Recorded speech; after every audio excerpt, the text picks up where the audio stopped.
Hey guys, back at Farmer Pat here. I just wanted to let you know that powdery mildew just took out my entire crop of mustard greens. You guys know the giant mustard greens I've had. These are actually the flowers of the mustard greens as they attract a whole lot of pollinators. So what I've been having to do, let me show what powdery mildew looks like.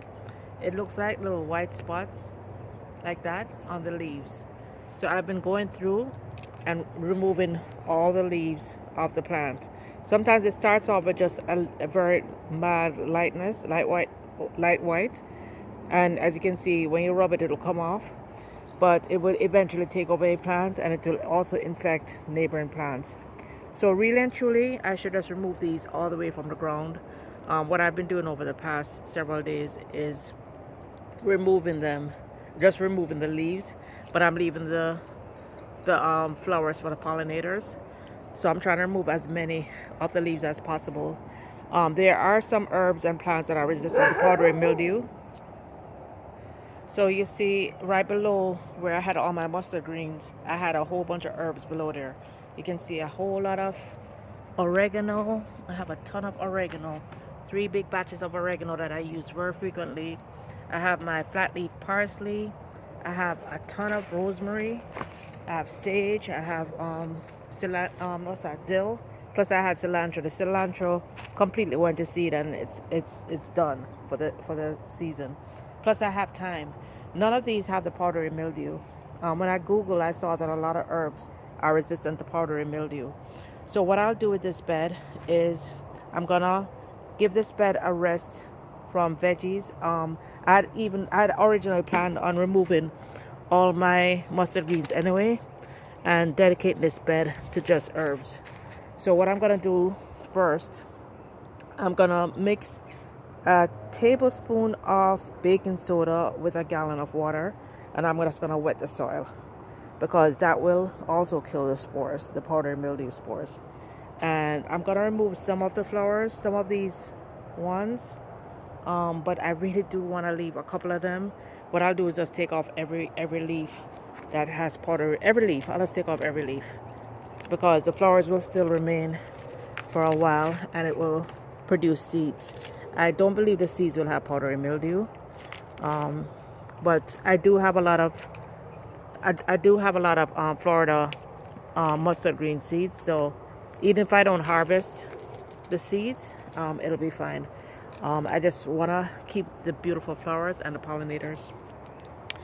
One thing that I always do, and I really encourage all my viewers to do, is I don't just I don't just plant one set of mustard greens or one set of vegetables and stop.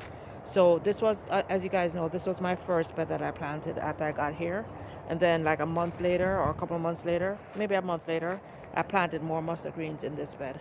So I have been harvesting in this bed. I've actually This bed is almost my sharing bed. Like I share when people want mustard greens, I pull out of this bed and share it.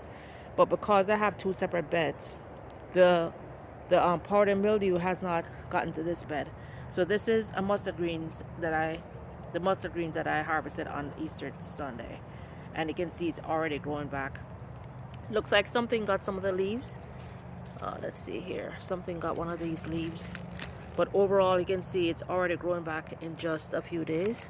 So I'll be able to harvest from this. Um, but there are mustard greens above it with powdery mildew. I may have to just remove this one to make sure that one is good. But there are other mustard greens over here. Plus, I have bok choy that that that does not have the powdery mildew. Also, powdery mildew can affect squashes and cucumbers, so I have to be very careful here. I just went through and lightly sprayed some neem oil on my cucumber. I see it's now just trying to produce a cucumber, but look, you see it has all these little tiny dots. It looks like some kind of insect damage is here, or some insect was trying to get to it. And I do see a very small cucumber. Let's see if we can get a better angle. I do see a cucumber there. See it? Right there, that's a cucumber. So this is beginning to produce. That is the first female flower that I've seen. All the rest, it has a lot of flowers, but all the rest of the flowers are male flowers. So that's my first cucumber. The vine isn't very green, but it is growing, so I'm hoping to get some cucumbers. I also, that same bed I told you about, I also took several very tiny mustard greens and planted them throughout this bed also. And they took, and you can see the mustard greens are growing. So even though I lost that bed to those two beds to mustard greens, I'm getting mustard greens here. So it's always great to plant. At least I do. I plant vegetables throughout. And guys, look, my chickens are in their coop. And look, these were some tiny mustard greens. They were probably way smaller than that one, but look how big they got. So I put my mustard greens everywhere. And this tomato looked like it was almost dying before, and I just put it here by the chicken coop, and it's growing very nicely. Here's a bok choy. So you don't have to just stick to the veggie beds. You can plant your vegetables wherever. My girls, they're my girls. They spent their first night in the coop last night, so they are enjoying their coop. Yeah, so I wanted to show you guys that. Also, a few days ago I noticed these spots. Actually, I've been seeing these spots on my trees, but I wasn't quite sure what it was. As we were just coming out of the cold weather, I had never seen this in my previous garden. So I found out that this is called leaf spot, and that it's caused by a copper deficiency. So I bought some copper fungicide. First of all, I removed all the bad leaves, and then I bought some copper fungicide, sprayed my mango trees and my mulberry tree. So here's the other mango tree.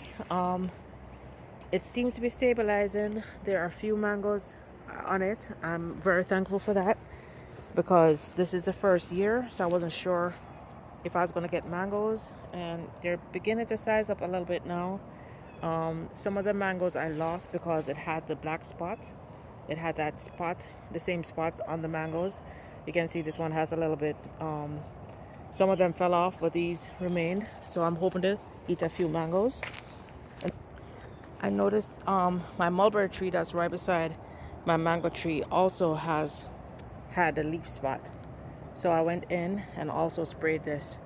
See, that's what it looks like. I also sprayed it with some copper. The lower branches, the lower leaves have even more. But it's not stopping the production of mulberries. I've been eating mulberries like every single day, and they are absolutely yummy.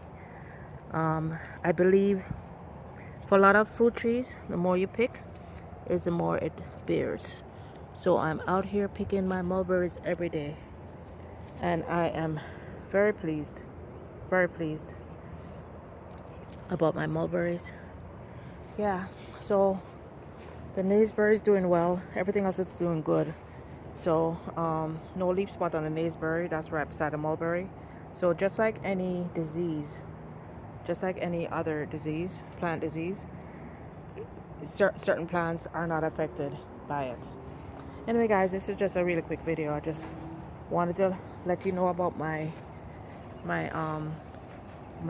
mustard greens, that they're taken over by the powdery mildew, and I wanted to give you guys a heads up in case you see it in your garden. But the wonderful thing is, you guys know how much I love to have my mustard greens in my shakes, right? I mean, that's the primary way I have my mustard greens, mainly in the shakes. I do have them as stir fried also, but or raw on my sandwiches, but I really love them in the shakes.